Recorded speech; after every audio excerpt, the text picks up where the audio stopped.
And we have incoming from Lana to Sarah, and the subject is reviews. Hey, that thing you asked me to do, I did it, and I did it completely. I was as thorough as I was allowed to be. I only hope that it doesn't bring down more consequences as a result of my contact. I'll keep the info you gave me on your bunkie in the meantime. They cannot break you. Your bunkie's name is actually Kelly Lynch with an I. I was scratching my head wondering why she wasn't showing up in the inmate database. I got her now. I can see her in the database, including charges/convictions. Let's just say I'm glad she's got your back. Please give her a high five for me. Hey, welcome to all my people. Today we're having a Boone's Farm episode, so don't forget to leave your favorite Sarah Boone comment in the section below and let us know where you're watching from. If you watched our last episode, you'll see that Sarah holds this red folder for Lana to let her know how much she loves her, but right now she's trying to get her stun cuffs and handcuffs removed. She wants to prance around the courtroom like bitch-ass Cashman in her skirt, hands-free with all of her mobility, but Judge Cranick has a few questions. He ultimately allowed Sarah to remove the handcuffs, but let's just watch her journey to get there. Be sure to pay close attention. Pro se Sarah Boone is trying to pull a fast one over on the court as she wiggles her red folder to let Lana know she loves her. Let's get to court. If I may make it clear also, I'm simply just asking to be unhandcuffed so I can write and move properly. I'm not trying to maneuver the courtroom and so on and so forth. I simply just am asking to sit here being unhandcuffed so I can write without taking skin off of my wrist and being extremely uncomfortable. Okay. Ma'am, thank you for that clarification, because when I read your motion, you asked to be unshackled, to have freedom of movement. And I interpreted that as you wanted to move, as everybody else may be able to move in this courtroom, as Mr. Cashstory has moved around, how other persons have moved around. And it wasn't only limited to your hands. I thought it meant to your entire person based on what it is that you were seeking in your motion. So just for the purposes of my own clarification, is your motion only seeking to have your hands not bound so that you can move your hands, but otherwise shackles that may be on your legs would continue to stay there? Right. I don't currently have shackles, but I don't know what is in regards to trial procedure. And in regards for you not having the clarification of me just wanting to be unhandcuffed, is it my responsibility, or I don't know if you can answer this, but you don't ask questions, which is what got me in this predicament from the get-go of having no counsel, because no questions were ever asked to me. Just for the majority of my motions and letters and so on that I have supplied the court for more information to try to intervene and help, it's just gotten me into hotter water and no counsel and still restrained. So is it something that I need to specifically clarify going forward, or is it something that you have the ability to ask me questions so you have a better understanding? Sidebar: Sarah's attempting to pull a fast one on the court with her red folder. Sarah is trying to convey to the world that she's being retaliated against because she asked a few questions, right? Although the world can see the games that she's playing. Well, everyone besides her supporters around the world who shared the same logic and delusion as her. We now know that behind the scenes, Sarah and Lana were vigorously reaching out to Judge Cranick on his voicemail, in his chambers, leaving him messages, emails, etc. He was 10 steps ahead of these gals. I think he may have even knew who Lana was before she testified at the sentencing hearing. Let's watch as he puts Sarah in her place while she tries to pull a fast one. Generally, I don't know that I can answer that question because it may call for me providing you legal advice. If I'm asking questions, it's because I'm trying to clarify things from my understanding. I cannot ask questions on your behalf. I cannot ask questions for you. I cannot assist you in any process, be it this hearing or at trial. Right. Yes, I understand. I wasn't asking for assistance. I was just trying to understand. By you not asking questions in regards to my motion about being unhandcuffed and unshackled simply meant just my handcuffs.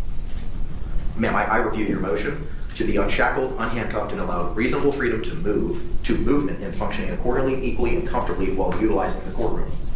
All normal movement of the defendant's hands is as a whole freely, properly, successfully accomplish any task that is needed. Asking to be unshackled and unhandcuffed, the defendant is simply requesting equal, comfortable, functional movement to achieve advancement in her forfeited right to counsel by the court, which will greatly enhance the productivity and progress for the defendant and the completion of her defense in her criminal case in preparation for trial. Your wherefore clause specifically asks to be unshackled, unhandcuffed, and allowed reasonably freedom in movement to function equally, accordingly, and comfortably in the courtroom. I took that as you wanted to move around. You did not want to be shackled, which would be your legs as well, and you did not want to have handcuffs. If you're telling me now that all you're asking is your hands to be free, that's respectfully not what your motion says over and over and over again, as I've just read. So if you would like to clarify for me now at this time, you can, as to what it is that you're asking of me. Yes, handcuffed. I would like to have these handcuffs removed from my wrists. Okay. In regards to the unshackled, I know at some point I would have to maneuver, I'm guessing, in the courtroom for trial. So I didn't want to have to wait last moment to have to do another motion to be unshackled if that's what my option is, because I don't know. So I was just trying to be transparent prior so you would know what it was that I was hopefully expecting. But first, go ahead. It's just handcuffs means unhandcuffed. And if for trial I have to be shackled, to be unshackled. Okay, and when you say unshackled, what do you mean by that? Just so that we're all in the same field. Shackled, as far as my understanding is from being shackled, means that I have this along with my waist, along with my ankles. So unhandcuffed is simply for the hands and the wrists, and then unshackled would be for my ankles and for the feet. And is that what you were seeking for trial purposes? I didn't know if I was going to be shackled or not, so that was why I was trying to be transparent and up forward by doing so now to make the court aware that that would be a request of mine at the time. Okay, all right. So you would be seeking to be unshackled, no leg restraints, no arm restraints at trial, right? Please. Okay. Yes. Would you also be asking of the court to move around the courtroom when trial would take place? I'm not sure if this is considered legal advice, but I don't know. I know from seeing other trials, the state and the defense, they maneuver the courtroom in front of the jury, so on and so forth, and they hand things back and forth. I would have to have other movement other than me sitting here. So yes, I would have very limited, reasonable movement in the courtroom for trial, okay. Yes. Is there anything else, ma'am, that you would like to tell me with regard to what you're seeking in your motion? To be hands-free, for lack of a better word, during any hearings that we may have, and then to be hands-free, unshackled with your legs, and to have movement in the courtroom during the course of the trial. I've had to lie to you guys 3 times. Is there anything else that you'd like to tell me about those requests? I don't know if you've been able to see my difficulty with just simply trying to take notes. Yes, very much I would like to be unhandcuffed, just to sit here and be in attendance of my hearings, conferences, whatever it is. For the trial, when the time comes for any limited movement that I would have, the stun cuff, I would sign the waiver now. Just whatever it is that I can do in order to enable myself to be able to have the same comfortable atmosphere and movement and equal opportunities just as everyone else. Thank you. Sidebar. Sounds like Sarah wants to move around like a free person. We can get it all settled today. I agree, which was the purpose of why we wanted to set it for today, to address all those circumstances and again think ahead. Ma'am, do you have any closing remarks or arguments that you'd like to make to the court about your desires to be unhandcuffed, unshackled, and or utilize the stun cuff? I believe that it is unfair that you, number one, want me to represent myself, and then number two, you would like for me to represent myself while being handcuffed, to be able to progressively and actively participate properly in the same as others with just simply being able to write notes. At some point, I'm sure I will be bringing things with me to court that I need to reach for, to open, to pass normal functions in a body as a whole with the same equal level as anyone in the courtroom would have in order for myself to be able to do the same and function fairly and appropriately. I don't know if this is legal advice or not, but in a trial, are you able to tell me, are defendants shackled, or is this something that I don't even need to worry about because they're not even shackled? Typically, ma'am, the defendants have leg shackles that, as Deputy Lowton identified, they're wrapped so that they're muffled, so that they don't jingle jangle or bring any noise attention. And the privacy panels located in front of defense counsel's table would prohibit the jury from seeing those. Their hands are free, but the legs are in restraints. Thank you. Yes, I very much would like to be unhandcuffed just to simply take notes and function normally and equally just for hearings and so on and so forth, which we have a lot scheduled futuristically. And then when trial comes about, either way with trial and or hearings, the stun cuff, I am readily awaiting for that to be an option and to apply as soon as possible. Whatever it is and however it is that I need to, just to at least just have these removed. Okay, got it. Any closing remarks? For the purposes of trial, in accordance with Florida Supreme Court decision in Weaver, you will be hands-free and you will not be shackled with legs. But the stun cuff, as identified by Sergeant Barnett, will be affixed to you and you'll have to sign that waiver. Do you have any questions for me, ma'am? For sitting here in the counsel's table, you also said that I would be shackled. I'm not shackled now. Will I be shackled then? My understanding is that you were. If you're not, and the only thing you have is your handcuffs? Correct. Is that correct? Correct. Okay. If that's the case, then you'll be seated at counsel's table with that, as you are without your hand restraints. Okay, so I would be unbound. Correct. Yes, thank you. All right.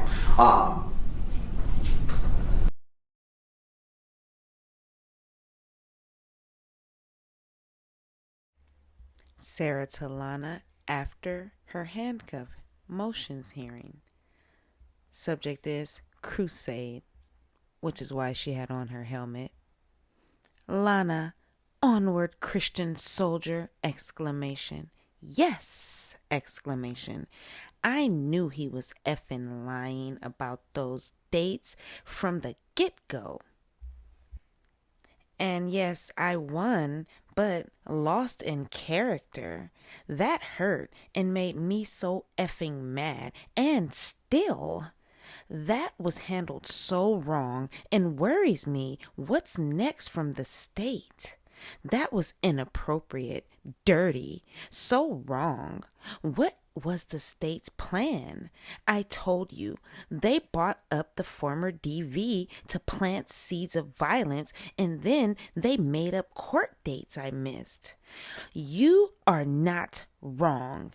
And who the F was that deputy? Some random fat arrogant pawn they told to, quote, research and see what you can hopefully dig up? Why him? Who asked him to do the, quote, research? And I effing love you. You are my identical friend.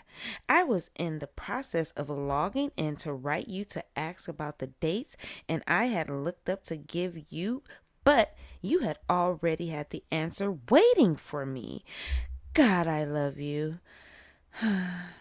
They think I'm stupid, just like the fake, quote, I want you to have it, judge covering his whole effing ass, dotting his I's and crossing his effing T's and everything now.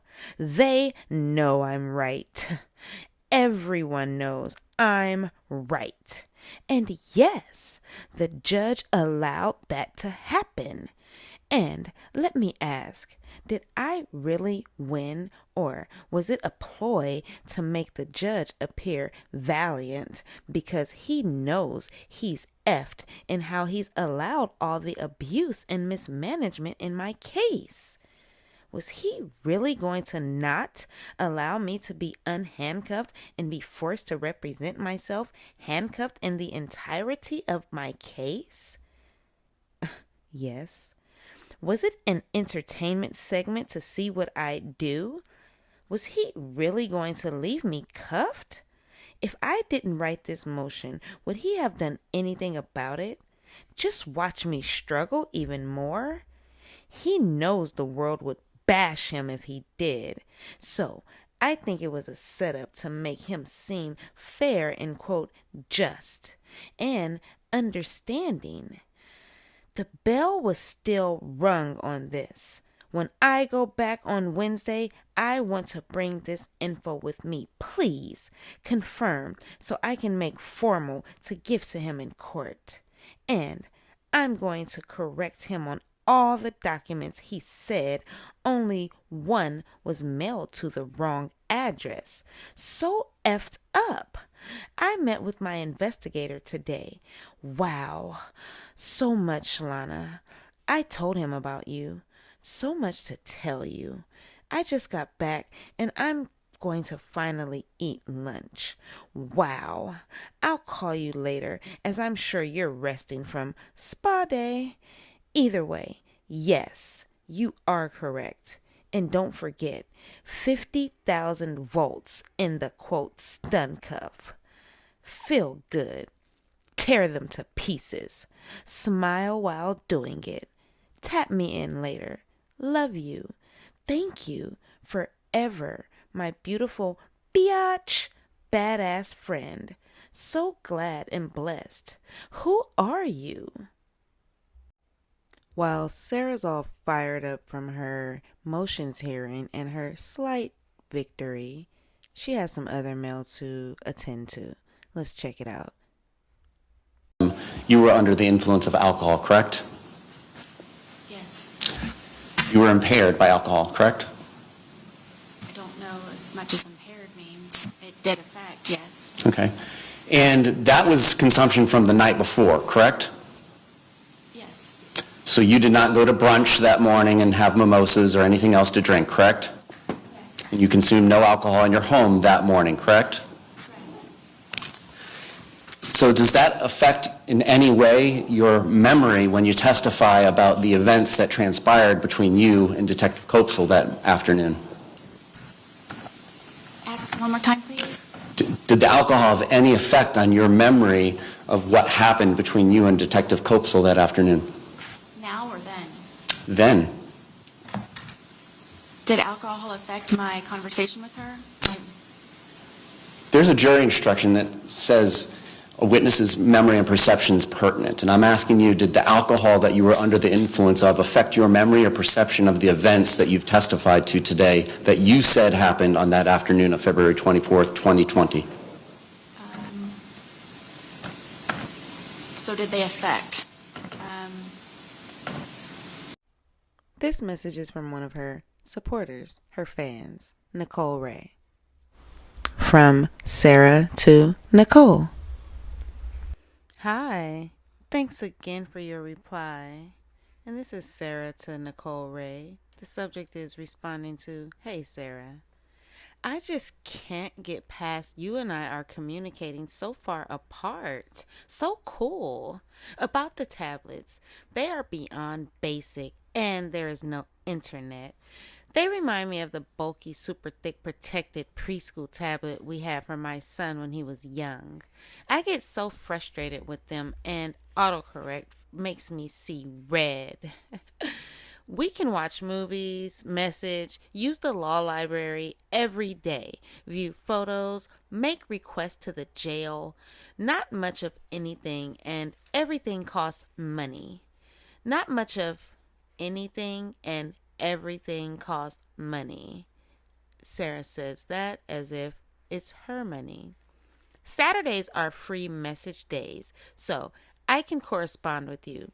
Other than that, I'm usually rationing the credits to use on the law library. The amount of money they make off these toddler tablets is crazy. Especially when you're typing 13,000 characters per message. Send the pic of the kangaroo if you can find it. The girls will get a kick out of it. Any pictures you send are a blessing, so thank you beyond words. Keep them coming. I share them with everyone for instant smiles and fun. We all appreciate them. Yes.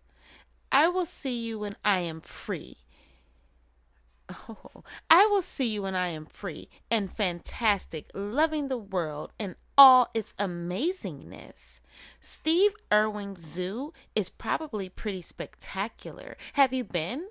What kind of theme parks do you have?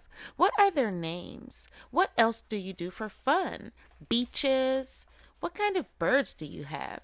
Insects? I always wanted to be an ornithologist, study of birds, or an entomologist, study of bugs. Send some pics if you can. So cool. See you there. I miss my cats, Mitzi, Simon, and Sadie. My dogs actually died while I was here from a tumor on the heart and asthma for the other. I'll see them again. They're always on my mind, and I've got many blessed memories. I miss them, all of them, dearly. Thank you for asking about my son. I don't talk to him for safety reasons and confidentiality, but I do see and speak to him on a regular basis. It's hard to think he was 9 when I first got here, and now he's a teenager. Yes. Sidebar. Sarah says here that she speaks to him regularly, and she would have others and us, the people, believe that she doesn't. Interesting. Heartbreaking and difficult to think about. Thank you for understanding. Other than that, for now, if you are willing and able, here we go. Commissary is as follows, and she gives the information for commissary. Go to Inmate Trust Fund to add anything you would like for me to make a purchase from the commissary of snacks, clothing, shampoo, lotion, etc. Any amount is extremely generous, and I can't thank you enough. There's also a website for fun packages to purchase. I don't get them often, but I know they have different snacks than commissary. If interested or just want to go check out, go to, and she lists the information there. Either way, I hope you know I'm not in for this, for that. I'm not in this for that. I enjoy hearing from you and learning about people from all over the globe. I don't respond to everyone, but your positive message and location prompted me to,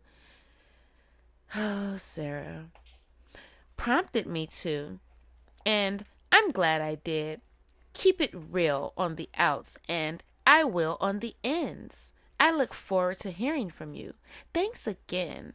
Pet kitty for me.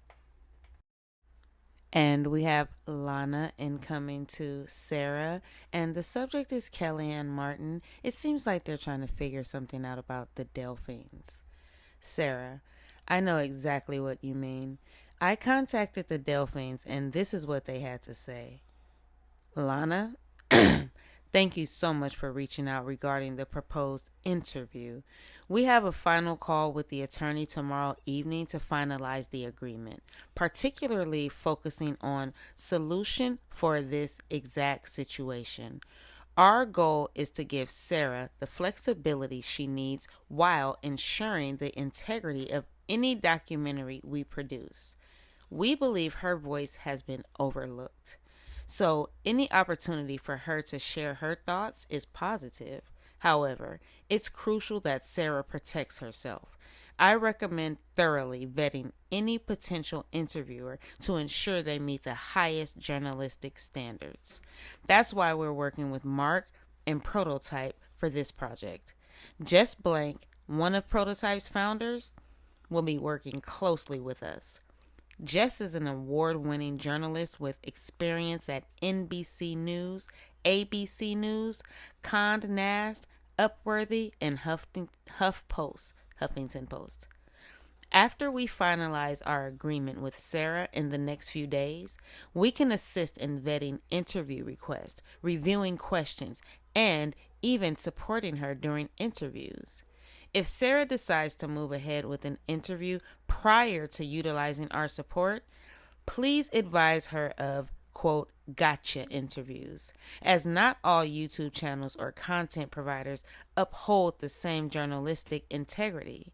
She can end any interview if it strays from a agreed upon topic or if she feels uncomfortable.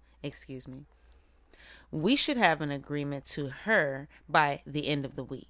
If she can hold off until then, we can act as a liaison for her to make sure she is protected. If she doesn't want to wait, we would be happy to advise her and support her in any way we can. Regards, Julian Delphine, President. Sarah, that's an incredible response and confirms my belief that these people have you and your best interest in your voice. This response is as opposed to Kelly Ann's response when I told her I wanted to contact the Delphines to ensure that doing a segment with Anna wouldn't be a conflict of interest, and her response was a red flag. She responded, quote, "Oh, obviously they are going to tell her not to do it and that it's a bad idea. I've been in this business for years, and no matter what the other producers say, Sarah can do what she wants, and I promise you they're not just going to drop her. I'm absolutely sure about that." End quote. I may be naive about stuff, and I hope I'm steering you in the right direction in all of this, and I really care about you. I personally think that response is basically saying to do things with less integrity. She didn't have protecting your interest in mind with that response. I believe Kelly and Anna are not catfish, and they are who they say they are, looking to really feature a meeting with you as a showcase in your segment on true crime news. But I am suspicious that they might gotcha, quote, your words. It also shows high caliber that the Delphines want you to have freedom to use the media and are looking to build you into their agreement they are working on. Unlike Kellyanne, who thought they'd say no. So, it boils down to you telling Kellyanne and Anna yes or no. My job is complete as far as vetting them and giving you my, quote, verdict, so to speak. There is a pro to working with her if we are listing pros and cons, and that is they will give you a platform to discuss and the issues. They will give you a platform to discuss the issue with the court system and spell out how you have been seriously, unfairly treated. But the truth is, you have been doing that all along without some journalist interviewing you and possibly putting you in a negative light. Kellyanne did tell me that she had watched your entire last hearing and heard the Orange County jail officials, the captain, really mistreat you and have it in for you. And you really, really, really got her attention in terms of unfair treatment. So, she does get it. But I'll just boil it down for you. I'm not sure I trust them to do you right. You know? I do believe I trust the Delphines. I'm still going to verify the last couple of references, but the ones I have spoken to have raved about working with them and give them extremely glowing references. And these are major Emmy-winning heavy hitters in the industry. Mark Gordon was one of the executive producers of HBO Productions. The documentary they want to do about you will be absolutely first class. If I'm wrong about that, I'll be utterly stunned. Anyways, that's Kellyanne. She awaits your decision. Representative Albert, over and out. Sidebar, so did Lana give Sarah good advice? And whatever became of the Emmy Award-winning documentary that was supposed to come out? I don't believe that if she would have went with Kellyanne and Anna, that there would be no documentary. They would have produced something on True Crime News, and Sarah would have gotten her quote-unquote voice out. Consequently, her voice was silenced, and I'm so happy that it was. All the promises of fortune and fame. You understand that you're charged with second-degree murder in this case, correct? Like a sweetheart. You're facing a potential penalty of life in prison, correct? Do you understand that the score sheet minimum is probably about 22 and a half years? I don't know. Okay. And it is your desire to have these statements excluded from the jury's consideration, correct? Judge, I would object to that. Sustain the objection. Your intent is to testify differently than you have testified in the statements in State's Exhibit 1, correct? Regarding the. I would object to that. I'm not understanding what the question. Mr. J. Judge, a witness's bias is always at issue when they take the stand, and it's our position that her credibility for all the things that she has testified to today, that particularly the things in conflict with Detective Copsel's testimony, and the court, of course, in a motion to suppress has to consider the credibility of the witnesses, and you are in the best position to do that. The appellate courts are going to be very deferential to you. It's our position that she's biased. She is charged with second-degree murder. She's facing life in prison. Based on the examination that both state attorneys and defense counsel and the state's expert witnessed today, it is the state's belief that she is intending to testify differently than she testified in the statements that she provided to law enforcement in State's Exhibit 1, and therefore she is biased in all of the things that she's testified about today because it is her intent to get this statement, all these statements, or the statement on 225 thrown out, so that she is not going to be cross-examined and impeached with it so that she can testify the way that she testified this afternoon. Response. Judge, I agree with the impeachment about being under the influence. I agree with the impeachment about what she's facing, that she may be biased because she's facing potentially life in prison. He claims 22 years on the low end. I agree with all that. Oh, Sarah. So in true Boone Farm fashion, we're going to read some messages. And Barbara says what I think we're all thinking. I'm praying George family is watching all Sarah begging and begging delicious delights. I love it. Thank you, Florida Sunshine Law. Yes, give us all of it. Beg, Sarah, beg.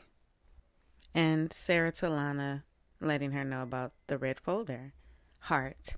I'm glad you knew the red folder was for you only. My best friend and witness and manager and bouncer and detective and generous donator for a good cause in all of this. So much more. You. One day I'll be able to do more. Right now it's a red folder. Heart.